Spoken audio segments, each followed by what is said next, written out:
here representing Charles Berry, who's seated in the middle of this table,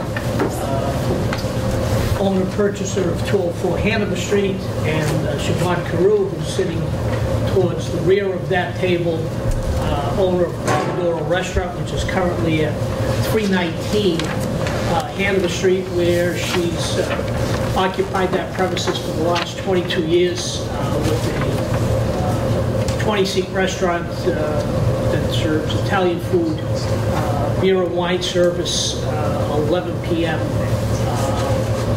Every day of the week. She has lost her lease at that location and wishes to move her business to the location that you'll see in those plans. The location at 204, last use was high gear jewelry that occupied the premise for a few years there. Prior to that, it had a variety of different uses. If anyone who goes back far enough, the building was actually Cross Hardware or some iteration of something else in there at one time. I think it's next door to the use part of this building. The zoning change that we are requesting falls into two categories. One is we're requesting to change the ground floor and basement from what is now a store use, meaning some type of a retail use. And the second part of our request is that the upper part of the building, for zoning purposes in its file, is classified as one residential unit of one office. The second floor of the building hasn't been an office for many, many years. People can't remember exactly when it was an office. So in order to bring the file up to date, we're requesting that the upper two floors be classified as residential, and that leads to a couple of the violations for zoning that you see. So let me take them as they are, and first I'll talk about the restaurant portion of the building, which you can share. We passed out some plans. What you want to look at is the second first, and that's the ground floor of the building. And what's being proposed is that we see the dotted line. That's the face wall of the building today. Today it has displays on either side and then an entryway. The proposal is to move the face wall back to here and create a small 8-seat patio on the property, not on the sidewalk, on the property, but have some outdoor dining in this location. Behind that, you will recognize what is a feature that's been at Pomodoro where it currently is today, and that is it's a counter where people sit at the counter, look out towards Hanover Street, and Siobhan wanted to replicate that same sense of people watching what's going on as they're dining. When you take the entire of the first floor, we have 8 seats, which is seasonal outside, and we have 31 seats on the inside for a total of 39 seats. The kitchen area is centered on this side of the building, which is towards the Greenway side of the property, on the Cross Street side of the property, and at the rear is an elevator for the upper floors, as well as bathrooms. The basement is all utility for the restaurant, its prep area, storage area, and so forth on the lower level. And then what you see here is a drawing that will duplicate on the second and third floor a single 2-bedroom residential unit on the second and third floor of the building. So in terms of talking about the restaurant and the request that we have before the zoning board, is this is in the Hanover Street Community Commercial Zone, making restaurant a conditional use. I think it was at this meeting that I pointed out that restaurant use is not an allowed use anywhere in the neighborhood. The closest it comes to allowed is in the commercial districts where it's a conditional use. To explain what that means as opposed to a forbidden use is there's a test that's applied by the zoning board to determine if the use as a restaurant is appropriate in that location. Does it interfere with pedestrian or vehicular traffic? Are there suitable means for it to operate as a restaurant, which this is going to be a new build-out, so therefore it will be. And last, is it in keeping with the surrounding neighborhood? And if you're familiar with that end of Hanover Street, clearly it's in keeping with that. It's a rather small restaurant. There are both large and small restaurants. You will note this is 2 doors over from what used to be the European restaurant that used to seat more than 500 people at one time. That's now CVS. So this area has been both commercial and both restaurant-oriented for many, many years.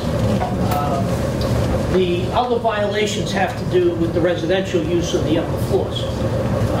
Anytime you create a residential unit, regardless of how you create it, meaning whether you build it or you convert, in this instance, so-called office to residential, you are required to have 1 parking space and 100 square feet of open space. Needless to say, in this location, neither of those are possible, so you have a violation for both of those items. The last violations have to do with rear yard and the reconfiguration of the roof. And we'll show you a plan, it's in your packet. Is what's happening is that the staircase at the rear of the building is being taken to the roof. And in order to do that, you construct what's called a head house, an area where the roof comes up. This building is already a 3-story building, so you're well within, the 55-foot height limit. But anytime you reconfigure the roof, you receive the violation that you see on this list, which is referred to as a roof structure. So that is going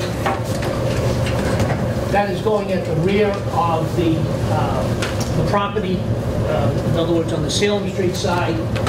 Originally, when it was designed, we thought we might need a head house for the elevator, but the architects discovered an elevator that doesn't require that. We can put the mechanicals in the area between the ceiling of the 3rd floor unit and the roof.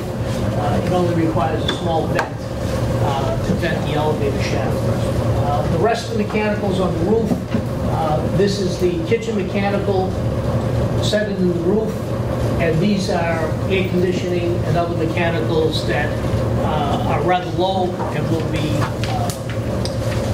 call it disguised or blocked with either some type of lattice work or other work, so that you won't be able to see the actual mechanicals themselves.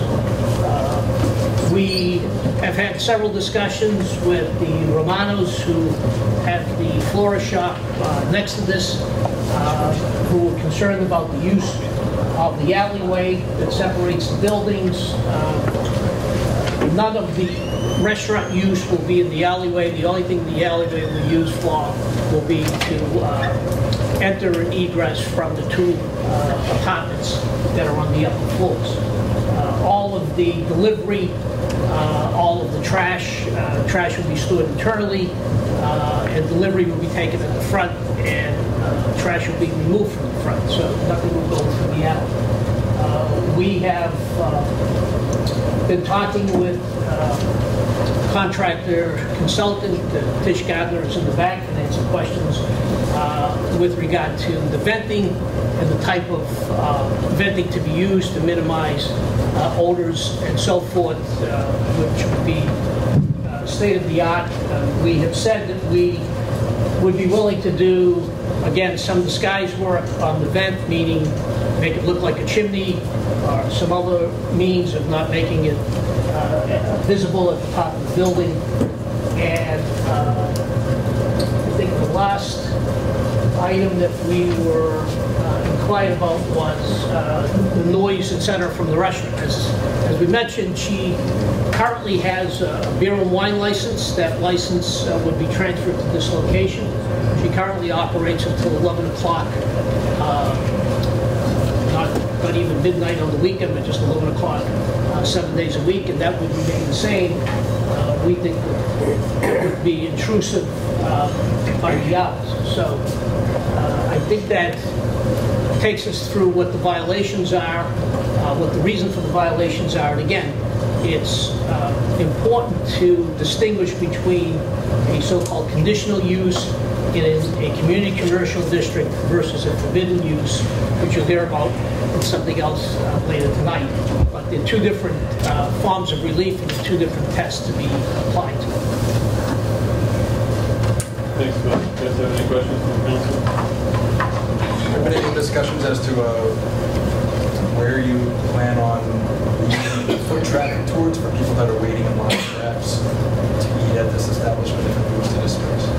Waiting to put traffic. As far as you know, any lines that might form? Considering it's, Hanover Street already congested. Right. I think a couple of things is Siobhan's been at her location for, as I say, 22 years. Infrequently is there a line. They work mostly by reservation. There are people that line up on occasion, but if you were to look, it's more likely that you would find them at Daily Catch. Some of the other places, but not at Siobhan's, primarily, as I said, because she works primarily on reservation. There could be lines. We would say that there would be. I'm not familiar in that block, for example, I've seen lines at Luca, as far as people standing outside, etc. So the quick answer is, could there be lines? Sure, could be, but I don't think it's the type of operation that as few seats as she has, you'll see lines. Did the owner of the building, obviously this is going from commercial to proposed restaurant, did the owner ever seek out a retail tenant before deciding to go with the restaurant, CBA change, or no, just straight? So. Quick question on the entrance to the building now is going to be at the end of the building, at the back of that alley that separates those two buildings. It's going to be close to the end of the building. Okay, so it's going to be kept so it's nice and neat for access to the property. I'm sorry, Judge. So, sorry, yeah. Well, I'm looking at the drawings over here. The entrance to the building originally was on Hanover Street. Am I correct or wrong? Yes. Okay. And now you're moving the entrance to the back of the building. We're moving the side residential of the building. Okay, very good. So the alley is going to be kept as an entrance, so it'll be kept clean and... So the main entrance of the restaurant will be on the alley? No. The entrance to the restaurant is directly in front. So it separated the restaurant from the residential. The residential will go into the alley, and as I say, it's 2 units. Billy, can you explain this entry patio concept? Yeah, someone pointed out the other night, I hadn't thought of it, but like the gelateria has that area in front where the actual entrance is set back, but he has, John has a little table there, and he has the gelato. So it's sort of that idea, is that instead of just walking into the restaurant, you would have this little area that seasonally you could have 8 seats outside, but it's on your property. So instead of the face of the restaurant being, here, the face of the restaurant would be set back so that people could sit at the front. So that's going to be completely outdoors, that part? Yes. So it's not going to, like... It'll have the ceiling will be the upper floor. There'll be a roof on it. Well, it'll be the upper floor, the second floor of the building will be above it, and the walls of the building on either side. So, but it's only for like warm weather. It's not going to be like in the winter. Nobody's going to be sitting there. No. Is that going to be like plastic or?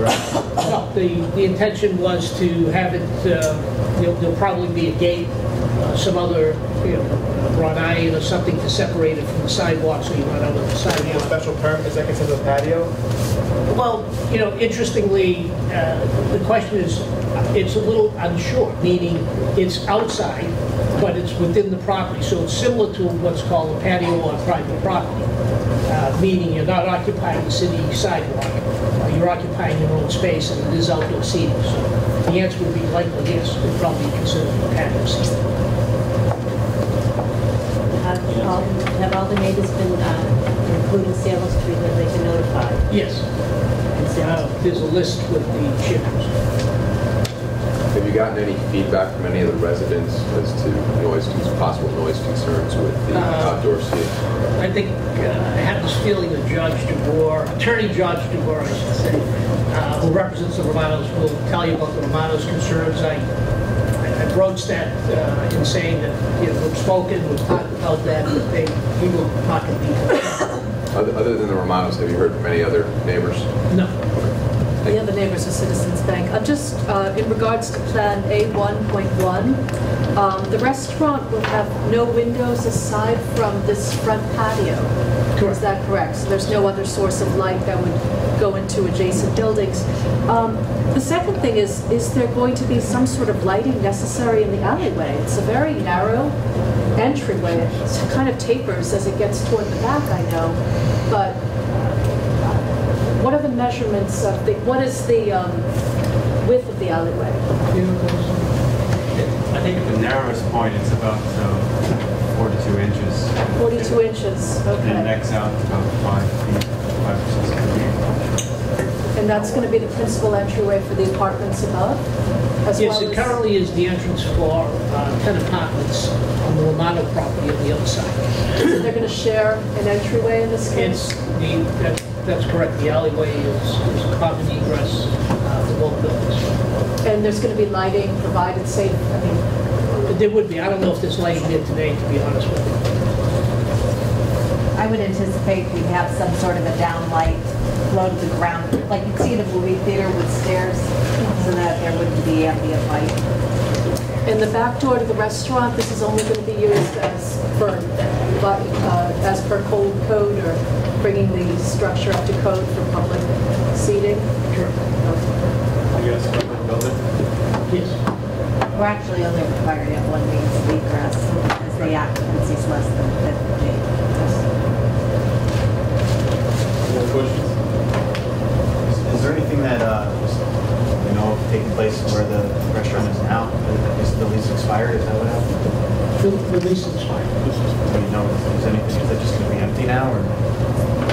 But Billy, he's talking about high gear. He's talking about the storefront now. No, we're talking about the Pomodoro site. Oh, it's going to be empty. What'd you say? She's still in there, right now?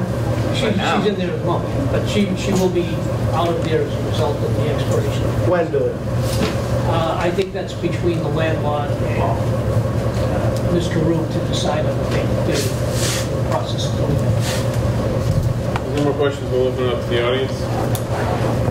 Since 1947, they own the floor shop, probably the only remaining floor shops then. First of all, I want to thank Mr. Fulo for his great presentation. I admire him and respect him. Dealt with him quite often, and I never had the opportunity to meet at the Pomodoro, but I heard a lot of good things about it. And I come here with a heavy heart to have to say that my clients are absolutely adamantly opposed to it, and I'll tell you why. First of all, Angie Romano, the sisters, live in the building, in front of the building. And on the other side, there's 10 residential apartments that she rents out. You all know the configuration because you're all not vendors. Her building probably towers over this building by about 3 or 4 stories. In addition to that, on the other side is a one-story Citizens Bank building that stretches from Hanover Street down to Salem Street. My client is, Angie, primarily is very, very concerned about what is being proposed here. If you remember, and I remember, it's been a jewelry store, clothing store, travel agency, and it's never been a restaurant. Now let me just say right up front that Angie's not anti-anything, anti-restaurant. She just doesn't want it next to her because of the potential that it's going to disrupt the quiet and tranquility of her tenants. Most of her tenants don't have air conditioning, so they open their windows in the summertime. It's bad enough as it is now. The traffic on Hanover Street, the foot traffic is horrendous. To add a restaurant, another restaurant on this end of Hanover Street would be a disaster, a complete disaster. The proposal is to put an elevator with a vent, which I haven't heard of an elevator right now that's absolutely quiet. The mechanicals are going to be on the roof. The venting is also going to be on the roof, so that means that any tenant, there are quite a few of them that open their windows, are going to be subjected to a lot of inconvenience, in addition to the natural inconvenience that you experience here in North End. You know, you have, I don't know how many restaurants, don't quote me on this, but I thought it was over 120. You can get a good meal in the North End, but that's about it. You can't get anything else. The CVS is there, and you know, with supposed to respect it, I think should promote other retail uses in the space for which it has been used since I can remember, since 1978. There's never been a restaurant. So that would be antithetical to the proper use of this property. So what's happening here is you have a recessed storefront. I think Angie's storefront is recessed. This storefront is recessed. So now what they're going to do is take the only entrance to the building. The alleyway has never been used by, if you remember, Mary Milano and her family owned this property, probably going back as long as Angie Romano lived there, since the 1940s. Has never used that alleyway. You have some old windows that don't even open on that side of the alleyway. They're proposing to put the main entrance to the apartments where the elevator will be, right in the alleyway. It's a very narrow alleyway, and as Mr. Architect has said, it opens up, but where it opens up is where Angie's front door is to her building. So now you're going to have a situation where you're going to disrupt a woman that's lived in the North End since 1947 and have a use of the property that is going to totally disrupt her tranquility of her and her neighbors. So what they're going to do is take out that only entrance on Hanover Street, put it in the alleyway, and then put this recessed seating in the summertime, and between the gelato place and this restaurant, and you come down here on a Saturday, I know Billy lives here, I don't live here, but I come down here often enough, and you see the lines out of every restaurant. I mean, there's a restaurant or not that doesn't have a line on it. So what you're going to have here is, and I know she's a successful restaurateur and all the luck in the world, but you're going to have a line instead of having an alcove where people can get off the foot traffic. You're going to have mechanicals on the roof that weren't there before. You're going to have a vent for a restaurant that wasn't there before. You're going to have an elevator with all the noise and whatnot that's going to go along with that. And then you're going to have a big door now in the alleyway that never existed. Nobody ever used it. Angie keeps it so clean you can eat off of it. You have the gate there that blocks all the tenants up. And nobody's ever used that gate since I can remember, except for Angie. So again, I want to close by saying I really feel bad to have to be here to oppose it, but I think it's the right thing to do. She's a lifelong North End resident. She has tolerated an awful lot. Doesn't complain. Feels bad that she has to object to this, but she has one restaurant on the side of her. But that building is just as tall as hers on the other side. It doesn't affect her because her building overlooks this building's roof. It's going to create such a monstrosity and a disaster for her. She cannot accept it. Thank you. Are there any other butters? Anybody else want to speak? So what's the need for the elevator? It's just the additional complement to the residential units. Siobhan's thought process is that if she would have lived there, she'd want to be able to use the elevator. That's the elevator, as we're saying, is first off, services only those two units, and as mentioned, doesn't really protrude other than a vent from the roof. So as far as is it critical to two residential units, no.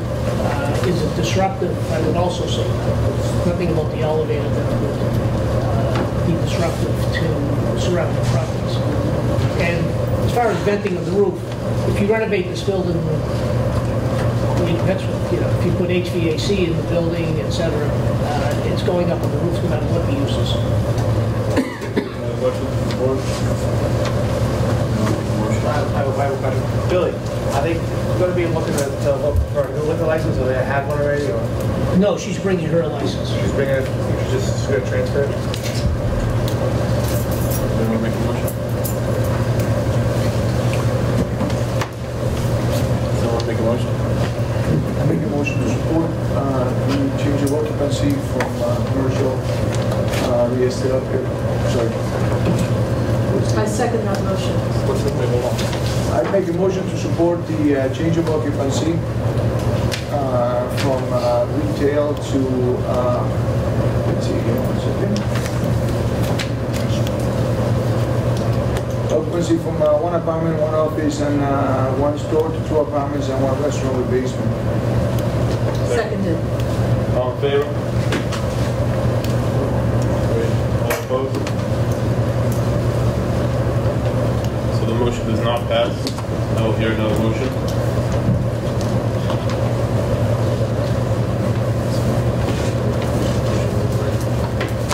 Mr. Chairman, move the conference. It was 3 to 5. Do we want to make a motion also? Doesn't that motion? I make a motion to oppose.